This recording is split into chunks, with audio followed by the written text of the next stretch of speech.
यामध्ये वेगवेगळी जी कलमं आहेत त्या कलमाचा अंतर्भाव करून हे सगळी केस अतिशय चांगल्या पद्धतीच्या सरकारी वकील, मी त्यांनाही कुटुंबियांना विचारलं की तुमचं काय म्हणणं आहे. त्यांनी एक दोन नावं दिलेली आहेत, त्यांच्याशी पण आम्ही बोलणार आहे. कारण उद्याच्याला सरकारी वकिलांच्यावर पण कुठलाही दबाव येता कामा नये आणि यांना न्याय कसपटे परिवाराला मिळाला पाहिजे. या प्रकारे सगळ्या गोष्टी चालू आहेत.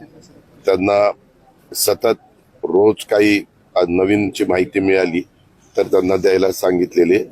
आणि याच्यात फास्टॅगवर मी उद्या मुख्यमंत्र्यांच्या बरोबर आम्ही दोघंही दिल्लीला जाणार आहे.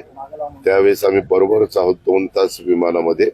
त्यावेळेस मी त्यांना सांगणार आहे की बाबा ही केस आपल्याला पुढं फास्टॅगवर चालवायची आणि त्या प्रकारे मुख्यमंत्र्यांनी पण लक्ष घातलेलं आहे. त्याच्यावर ते चालवतील. आज ते पण मगाशी कोल्हापूर विमानतळावर होते, परंतु मी पुण्याला आलो आणि ते दिल्लीला गेले. अशी सगळी पार्श्वभूमी आहे. आणि ज्या ज्या गोष्टी सांगितल्या त्या इतक्या नाजूक आहेत आणि इतक्या म्हणजे मनाला वेदना देणार आहे की त्या मी तुमच्या सगळ्यांच्या समोर विशद पण करू शकतो.